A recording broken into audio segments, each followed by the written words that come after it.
Matapos ang basic drills, mas handa na ang housemates sa actual stunts na gamit sa cheer dancing. Gagawin natin, magdidip yung base natin at ipupush na pataas yung flyer. Yung flyer naman, hawak yung shoulders, magbe-bend dun sa right leg, magja-jump siya dun sa right leg, tapos ipupush niya yung sarili niya pataas, pupunta siya sa chair position. So it's an assisted chair mount. Nung una, sabi ko, kaya ko to kasi magaan lang ako.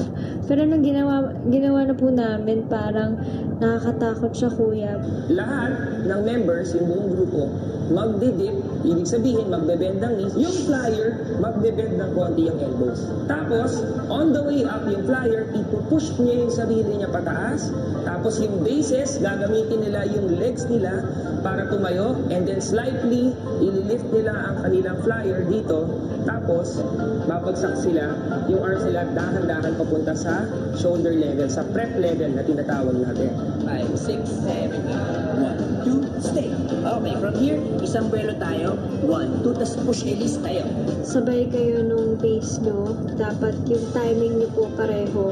So, kailangan po pareho kayo ng bilang. Ngayon, Elise, hindi ko nakikita, pero yung weight mo na kay Makoy, hindi ka nakatapa kay Nico. Yeah. Smart move. Okay. Nico, mag-focus ka kaysa mga asar ka sa mga kasama mo. Uy! Huling itinuro sa housemates ang flyer on shoulder. Try natin shoulder stand. Out left. Gagawin ng flyer, sige, patong lang natin. Magja-jump siya dito. Pag-jump niya dito, hihilain niya yung sarili niya dito sa kamay ng bases para magaan lang yung tapak dito sa bucket. Yung susunod na paa galing sa floor dito, papatong sa shoulder. Tapos, itutulak ng base natin yung arms pataas, yung flyer, tutulak niya yung kamay pababa and up. Papatong kayo yung susunod na paa. Ikaw yung base. Ikaw yung tao. Hilahin mo lang siya, huwag ka magpapay. Okay, malulunod. Tulak mo lang. Yes. Good, bye. Go, go.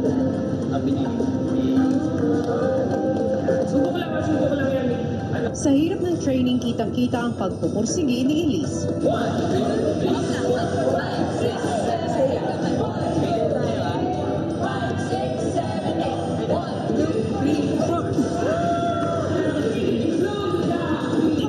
Gusto ko pong matuto. Parang interesado po ako dun sa ginagawa niya. So, mas fun po para sa akin. Bago lumabas ang coaches, may isa pa silang announcement sa housemates. Before we let you go, may announcement na kami. Siyempre, sa isang cheerleading, importante na meron kayong team captain. Usually, siya yung nag-lead ng team. Siya yung nagpapabond dun sa team. And then, siya din yung responsible dun sa na mabuo yung mga task na ibibigay. Ang team captain, hindi siya kailangan magaling. Usually, yung team captain, siya yung nakikitaan namin ng potential na makakapag-influence siya ng positive attitude sa mga kapwa niya, teammates. Nakikitaan din namin siya ng maraming pang potential na gagaling siya. Yung napili namin at nakitaan namin ng mga characteristics na to, ang team captain nyo, Dream team na ito ng dream team na ito ay si Da-da-da-da! Elise.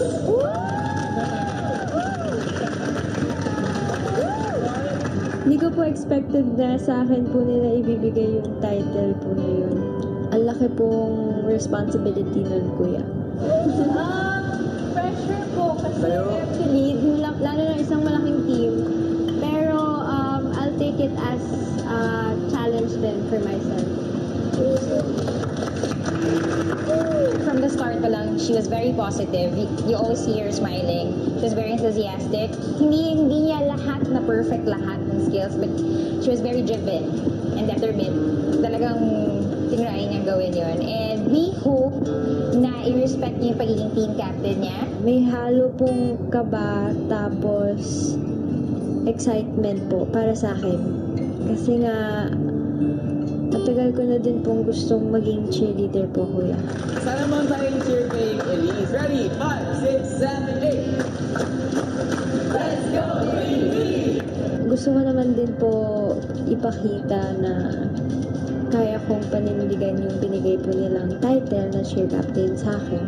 Pabalik na ng bahay ang housemates pero si Elise binibilinan pa rin ng coaches. Tomorrow, pagising nyo, alam niyo naman kung paano mag-warm up, di ba? Light warm up, konting conditioning crunches, tapos review yung lahat ng ginawa niya. We need to emphasize safety. Ikaw ang magpupush nun sa kanila kasi they might play. Yung gymnastics, careful ha. Wala kami dito to spot you. So, you can ask, kunyari merong hirap, like si Nonong, sila Yung, yan yung mga kailangan yung bantayan. Work on the things na hindi nahihirapan kayo. Sa paglalim ng gabi, may dagdag pang bilin si Kuya sa cheer dance team captain. Elise, bukas ng umaga, ikaw ang gigising sa iyong squad. Okay po. At ikaw lang ang bibigyan ko ng wake-up call. Paano yun, kuya? Ibig sabihin, Elise, hihiwalay ka sa kanila ng pagtulog. Wala. Joke lang. Kaya po, kuya. Mapagtagumpayan kaya ni Elise ang task bilang team captain. At ano ang hidwaan sa pagitan ni Kisses at Maymay?